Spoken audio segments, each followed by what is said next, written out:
Hello, everyone, and welcome to another episode of our fabulous HR Breakfast USA show. And as ever, welcome to my fabulous co host, Toby. Say hi. Hi.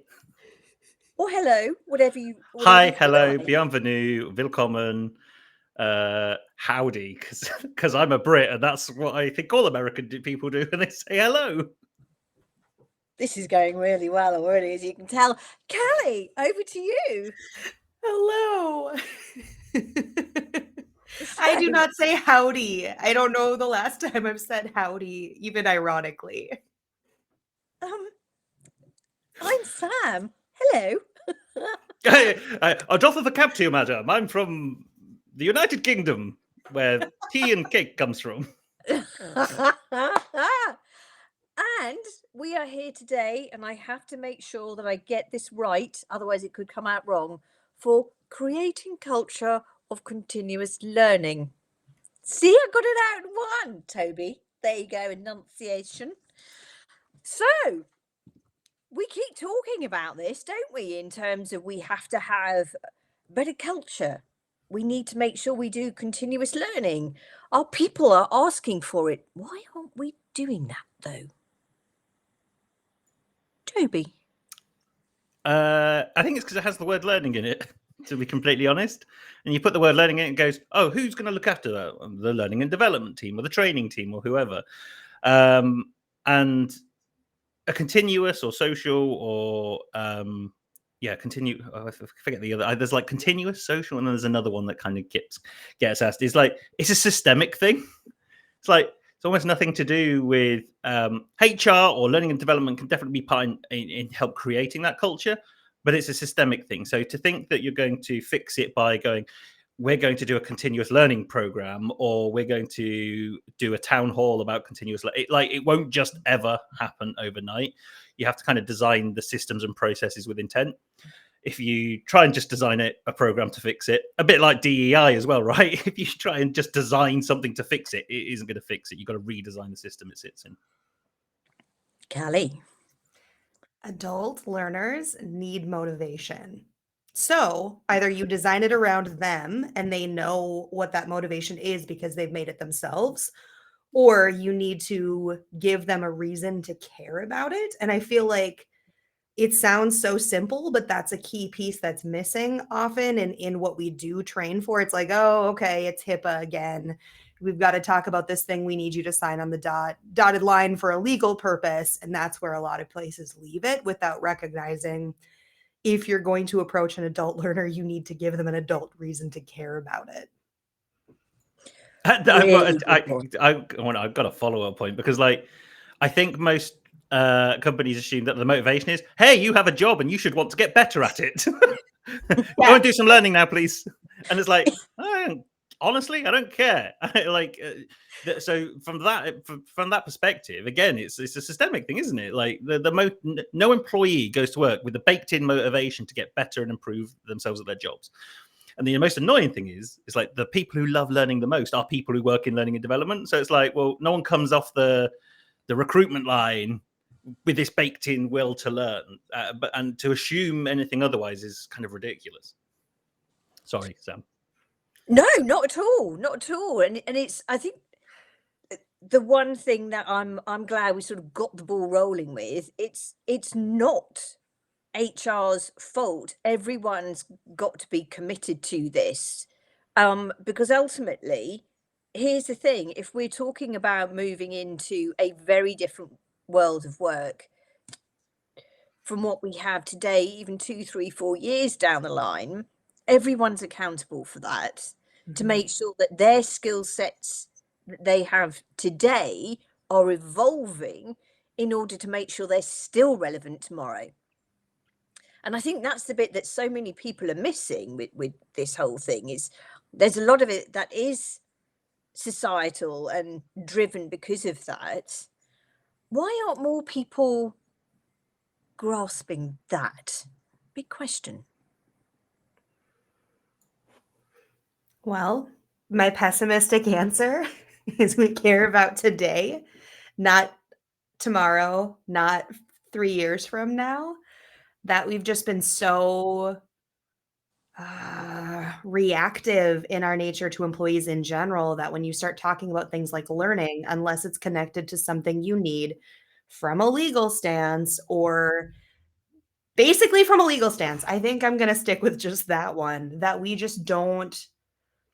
don't think about the bigger picture or why it's important, especially now that we've started talking about the average employee tenure being 2.5 years and not even dismal 4.5 years we talked about pre-COVID.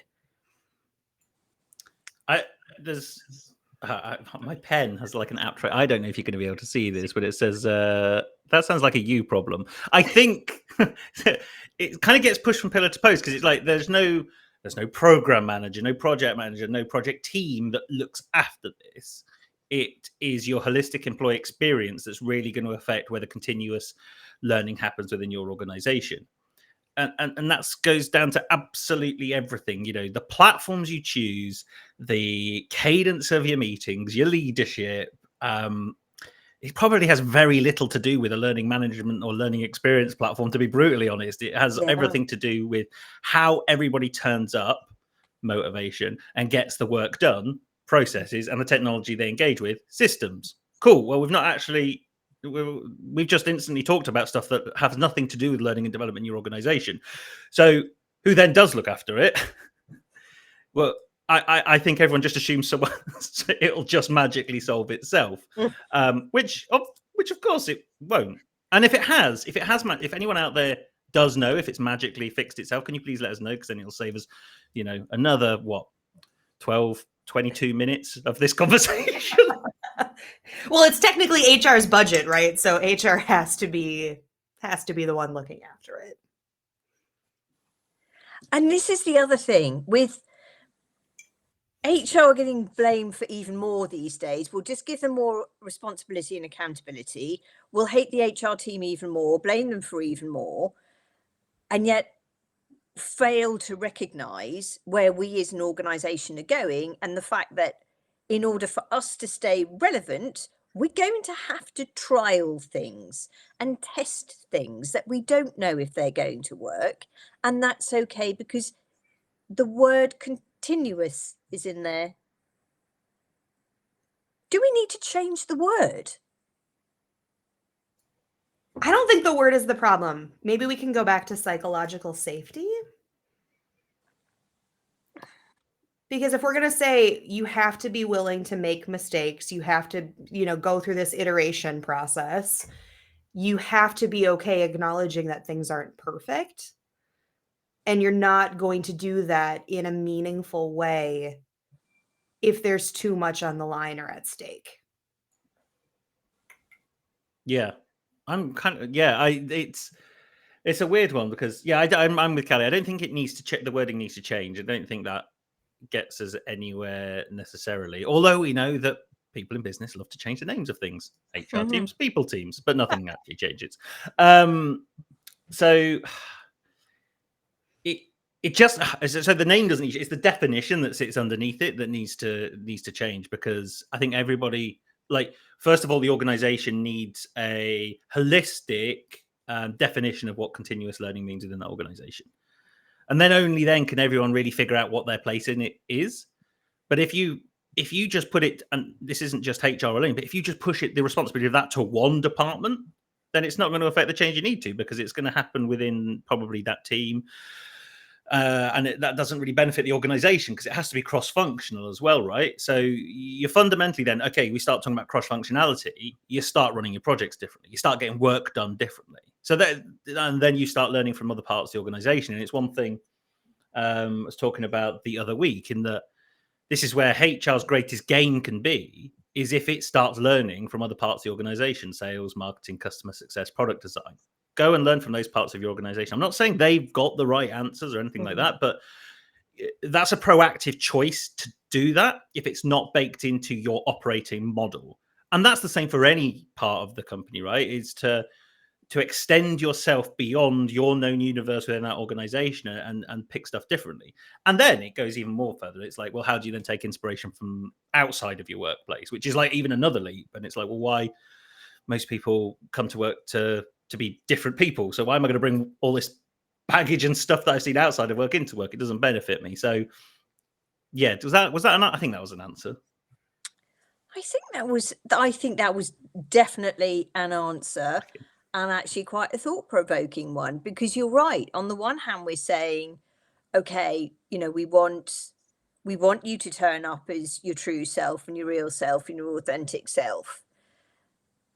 And not every organization's actually given their people the equipment or the space or environment to be able to do that. Yeah.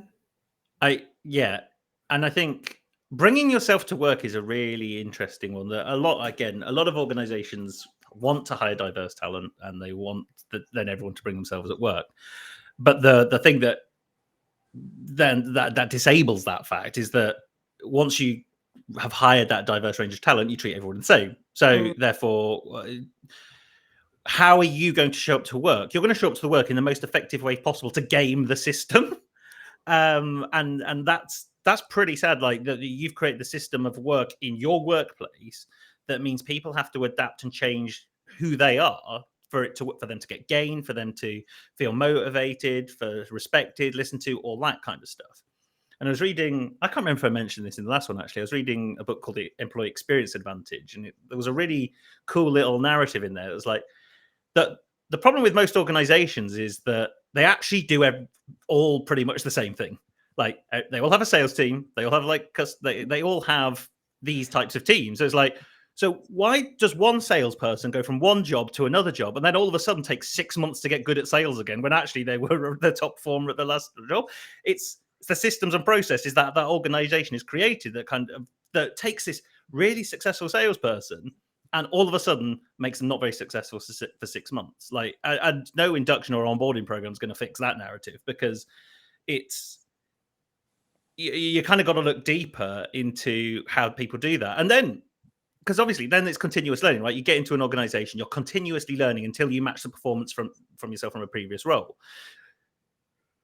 It takes on average, well, I think we had a stat the other day, it takes on average like 9 months. And you're like, well, that's too long. That's an average. So it's not like, oh, Bill over there or Johnny over here or Marie over here, they took a really long time. It's like, no, that's the average. So that's everybody's having this issue. So it's like this great reveal where the systems of work are so fundamentally different from each other that they're broken. But what they were saying, the employee experience advantage, is like, you've got to take that on yourself as an employee. You can't push that expectation onto an employee. That's kind of unfair. Yeah.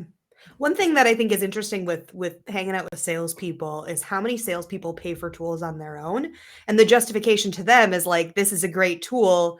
I know that it's going to help me earn more commission, so I have no problem. But it's like, well, then why don't we just give salespeople budgets to choose whatever tools that they want? Or why can't we then do that same thing with any job, not just sales, to say, what are the tools you need to do your job most effectively?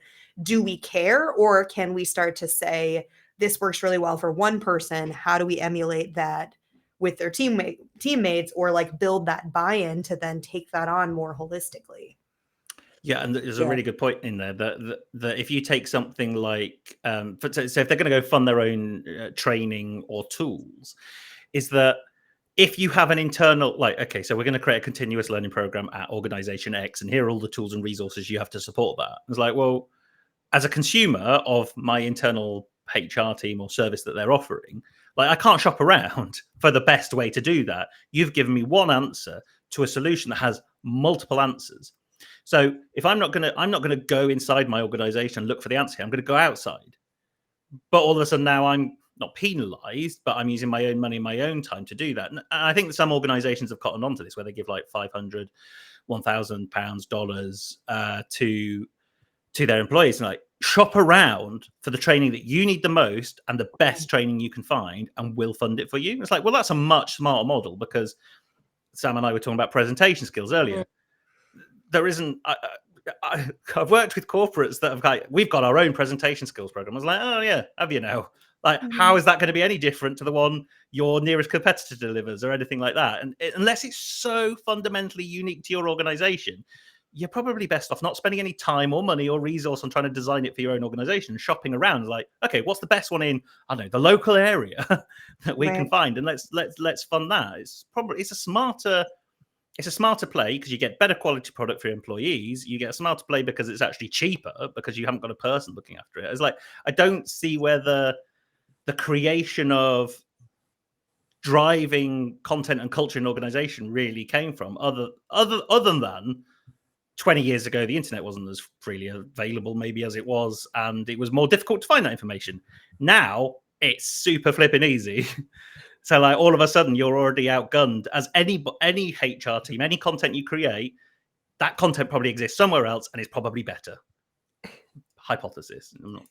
And just to add to that, if you take the sales team analogy here, right? And you are just educating a sales team, invariably the consumer or the client equally has other touch points throughout the organization. So by all means, continuously develop your sales team, but help the receptionist, help the administrator, the bookkeeper, the finance people understand some of those tools so they feel connected with that, because ultimately there's a bigger goal that they're trying to achieve as an organization by investing in that specific team. But there are touch points throughout the organization who are equally as important, using this analogy as from a sales perspective, who need some form of tools to be able to be connected, to understand where that handoff is between this person here and then this salesperson, and where do they go from there. So that connectivity is so important, and I don't think we talk about that side of it enough.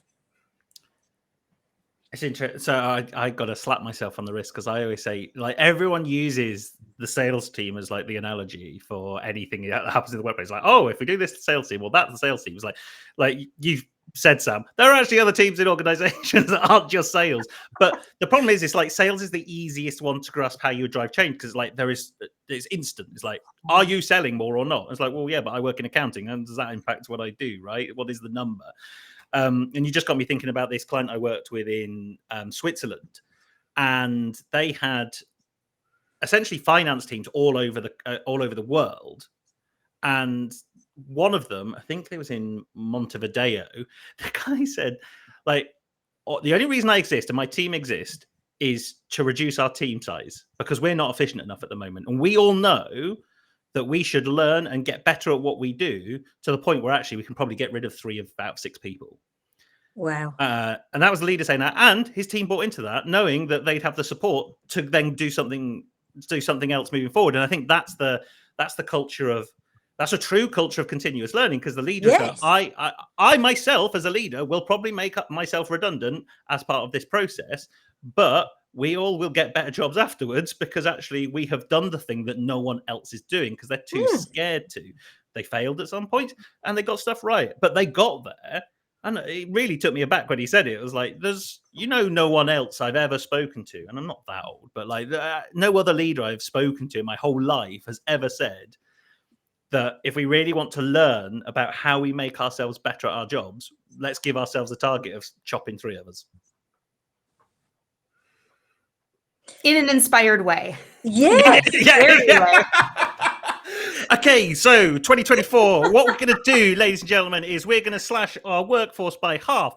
Cool. So half of you need to get better at your jobs, and the other half need to help the other half get better at your jobs, and then maybe we'll help offboard you at some point. But and this goes back to the thing is that like the continuous learning is a vibe for life, and it's like it doesn't like. As soon as the organization says it wants and needs it, it all goes right back to what Callie said at the beginning. It goes back to the user's motivation or the employee's motivation, that you've got to tap into that Because if you don't know where your employee's going for their next job, whether internally or externally, then you're not going to be able to motivate them, because you need to get them, you need to push them to the next step as well as pushing the organization to the next step. And I think that's what that leader did in a quite savvy way. He was like, I will help you get to where you want to be, and we'll get our team to where we need to be. But this is like he did it in such a way. I don't know how he did it. I only had an hour call with him, but like, it was just one of the most inspiring calls I had in 2019. I even remember when it was. That's how good it was. So this reminds me of something I learned about millennials recently. And I don't know that it's necessarily just millennials, but they were talking about how we're actually, as a generation, avoiding coping with things by learning about them. And so, like, easy example for me, child diagnosed with a chronic condition at, a year old. So what did I do? I spent the next year learning everything I could, getting the best specialists, challenging the specialists that I had, and then sort of had to figure out something new to latch onto and learn, because medicine doesn't evolve fast enough for me to have to continue to do that in the way that serves me. But I think what's interesting is, supposedly that's a generational trait, right? Like, I'm not necessarily going to go to therapy, even though I know I should, but I'm going to learn all of these different things, and TikTok, self-diagnose, all these fun things. But we know, one, that we have a lot of time left to work. So we know that we have to continue to evolve. We also are programmed to try to learn as much as we can about things, and we have the background of how to do it. So I think that extends to Gen Z as well, but I think it's a misstep to think that the people don't want to learn. It's that we haven't put it in a way that's valuable to them, right? And we haven't been able to make that connection between, this is what you're learning here, this is why you're learning it, and this is how it's going to continue to serve you, not just here, but ongoing, or be that launch point to learn about something that you care more deeply about. Oh, sorry, go on, Sam. I was going to say, it's that launch pad piece that is becoming increasingly important. And we need that simplification, because it's interesting when you think about it. You have leaders and senior managers coming into a role, be they a medium-sized organization or a large-sized organization, and they bring their way of doing it, and it becomes like an intrinsic amount of spider webs just all connecting to each other, and we make things more and more complicated.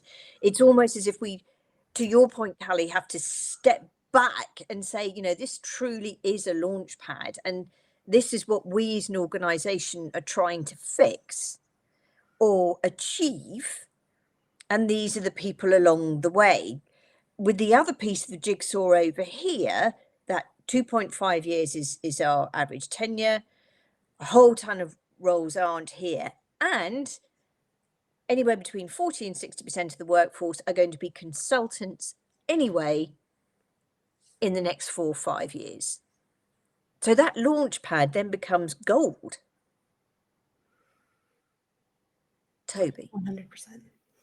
Sorry, my brain went off in a tangent, because I was like, oh, cool. So I know what in the very direct nature in which a HR team usually names its stuff. Like, oh, cool. So someone's going to invent the Launchpad program, and that's what it'll be called. It's like, because we can't be bothered to think of a good way to market this, so we'll just call it the Launchpad program. In the same way, I think there was every HR leadership program I've ever seen has the same name. I'm not going to say that name because someone might be watching. But yeah, Launchpad, the new HR initiative that helps you get your career started. You're welcome, people. Which I think, going back to last episode, we need to acknowledge the elephant in the room, which is no one's going to be here forever, or the people who would be here forever, we maybe don't want here forever. Yes. Yeah.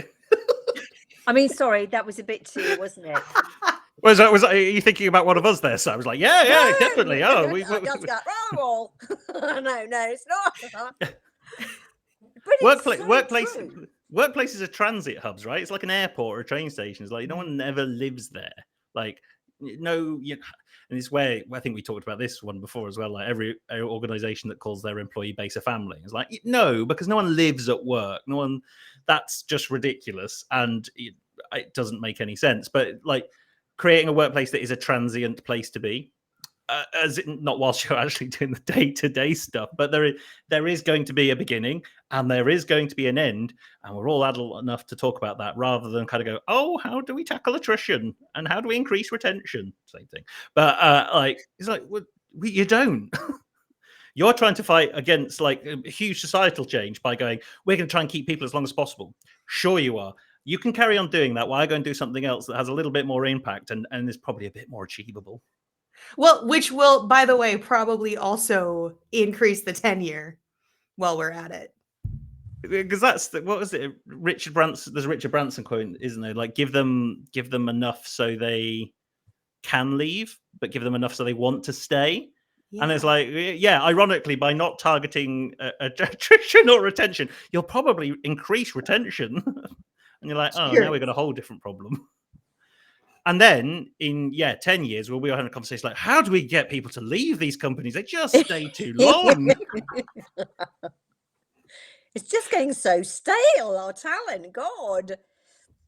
But it's interesting. It's also just made me think there, because we often talk about this continuous learning environment and how the organization wants that. The individual wants that. So how can organizations collectively come together? And I'm not talking about the dreaded CIPD or SHRM or whatever, but to help those individuals. Is it perhaps done through some kind of benefit or loyalty scheme that the individual contributes to and then the new employer contributes to, so it encourages that continuous development?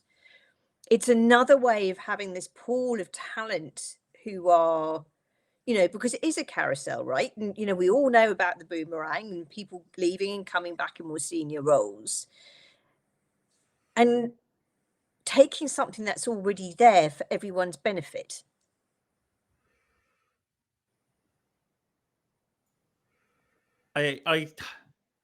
So yes and no.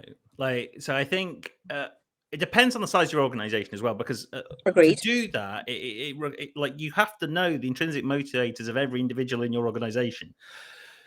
Difficult to do if there's 3,000 people, but you can at least start applying kind of behavioral archetype thinking and kind of go, okay, well, what are the pockets of people that would be motivated in certain ways and act differently as a result? Because if you do this kind of whitewashing approach, or not whitewashing approach, like carte blanche approach of trying to figure out what will drive everyone, it won't work. John Lewis is a really good example, right? And John Lewis here is a department store in the UK and the Waitrose, the supermarket they also own, like gave equity to all their employees. That everyone in the company was a partner. That didn't work. Because, like, if you're on the shop floor on the front line, you're so disconnected from what that really means for you that it's kind of a pointless initiative. So it's like don't design the benefit or motivation system from your own experience or viewpoint. You've got to design it from your people's one. Because if you design it from your own viewpoint or even your CEO's viewpoint and go, oh, we'll just give away loads of shares, it's like some people just won't care about that. Yeah.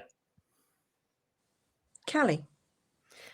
It makes me think of the college programs, or maybe this is less of a thing that you guys have, but the okay, we'll give you this much money toward tuition, but then you need to stick around for, then you need to stick around for, a year after we gave you the last payment or whatever.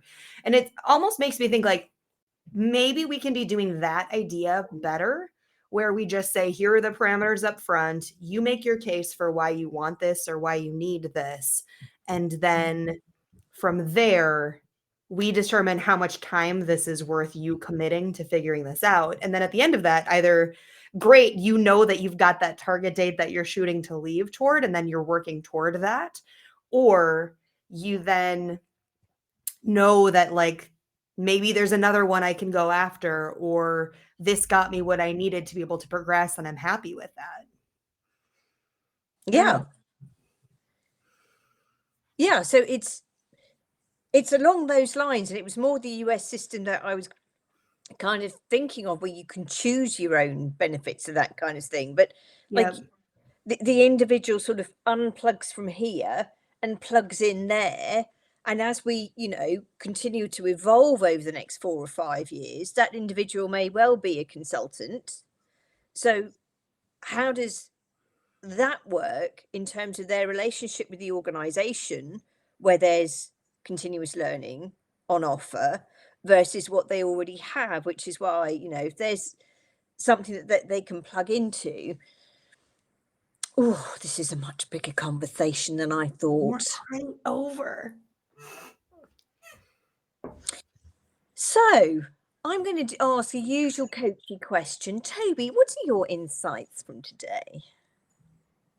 Oh, that's a tricky one. Can I just wait Isn't till it? Callie edits the hot take from it, and then I'll just say it's that thing, because I love those little clips.